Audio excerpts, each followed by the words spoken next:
बार बार हम यही सवाल उठा रहे हैं कि सरकार चाहे बीजेपी की हो या फिर कांग्रेस की, घोटालेबाज और गड़बड़ झाले का खेल खूब खेला गया है। इस बीच मंत्रियों के घोटाले के कारनामे भी सोशल मीडिया पर खूब सुर्खियां बटोर रहे हैं। पूर्व शिक्षा मंत्री अरविंद पांडे और मंत्री प्रसाद नैथानी भी पीछे नहीं हैं। इन्होंने भी अपने नाते रिश्तेदारों को सरकारी नौकरी दिलाने के लिए सिफारिशें लगाकर पूरे कुनबे को गवर्नमेंट नौकरियों पर बैठा दिया। अब इसका जवाब कौन देगा? खैर, ये रिपोर्ट देखते हैं। उत्तराखंड में इन दिनों सरकारी नौकरियों में हुई धांधली और बंदरबाट को लेकर रोज नए खुलासे हो रहे हैं।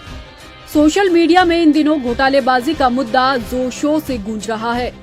इस बीच पूर्व शिक्षा मंत्री अरविंद पांडे से संबंधित एक पत्र वायरल हो रहा है। हालांकि इस पत्र की सच्चाई को हम पुख्ता तो नहीं करते, मगर सूत्रों से मिली जानकारी के मुताबिक वायरल इस पत्र में अरविंद पांडे के 8 रिश्तेदारों के नाम शामिल हैं। आरोप है कि अरविंद पांडे ने मंत्री रहते हुए अपने भाई, भतीजे और दामाद को नौकरियों पर लगवाया था। खबरें ये है कि इस लिस्ट में शामिल 8 लोगों में कुछ रिश्ते नातेदार सरकारी नौकरियों पर काबिज हैं। इस लिस्ट को आप जरा गौर से देखिए तो आपको पता चलेगा कि किन नाते रिश्तेदारों को पूर्व मंत्री साहब ने सिफारिश के बल पर सरकारी नौकरियां दिलाई हैं। इस लिस्ट में हाईलाइट में दिख रही लिस्ट में साफ नजर आ रहा है कि उनके कुछ नाते रिश्तेदार उत्तराखंड के रहने वाले ही नहीं हैं। बिहार से लाकर उनको यहाँ सरकारी नौकरियों पर काबिज किया गया। लिस्ट में ये भी साफ तौर पर मेंशन है कि साल 2017 से 2021 तक बनाए गए फर्जी दस्तावेजों के आधार पर ये सरकारी नौकरियां दिलाई गई हैं और इनमें पूर्व शिक्षा मंत्री अरविंद पांडे रोल मॉडल के रूप में है। अब बीजेपी के पूर्व शिक्षा मंत्री अरविंद पांडे के जरिए सिफारिशों से लगाई गई सरकारी नौकरियों पर बीजेपी नेताओं से जवाब देते नहीं बन रहा कि आखिर ऐसा हुआ क्यों। हालांकि इस मसले से बीजेपी किनारा करती जरूर दिख रही है। देखिए, सोशल मीडिया में क्या चल रहा है, क्या नहीं चल रहा है, आप लोग भी जानते हैं और सभी लोग जानते हैं उसमें क्या हकीकत है, क्या हकीकत होती है, क्या सच्चाई होती है। अब सोशल मीडिया में कोई भी लोग कुछ भी डाल दे रहे हैं तो उसकी कोई ऑथेंटिसिटी तो है नहीं। कोई जब ऑथेंटिसिटी होगी निश्चित रूप से पार्टी अपना विचार रखेगी। बीजेपी के राज में घोटाले उजागर हो रहे हैं तो कांग्रेस के वक्त में सरकारी नौकरियां दिलाने के नाम पर खूब खेल हुआ है।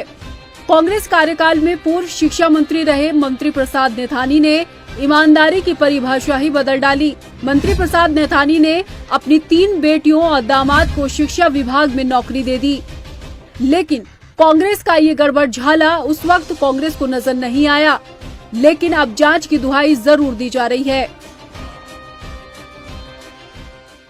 Being a Congress leader, being a Congress का अध्यक्ष, मेरी और मेरे साथियों की जिम्मेदारी है, जिसने भी गलत किया है नवयुवकों नवयुवतियों के साथ, योग्यता के साथ जिसने खिलवाड़ किया है, जिसकी वजह से योग्य उम्मीदवार जॉब्स में नहीं आ पा रहे, उनके खिलाफ कार्रवाई होनी चाहिए, चाहे वो कोई भी हो।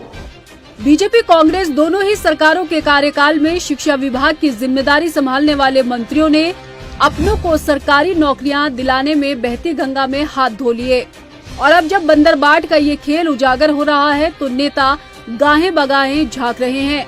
इस बीच सवाल ये है कि उत्तराखंड में घपलेबाजी और अपनों को सरकारी नौकरियों पर बैठाने वालों के इस खेल पर लगाम कौन लगाएगा भी या सिर्फ 2-4 दिन के हो हल्ले के बाद इन मसलों को तहखाने में दफन कर दिया जाएगा, ये देखना होगा।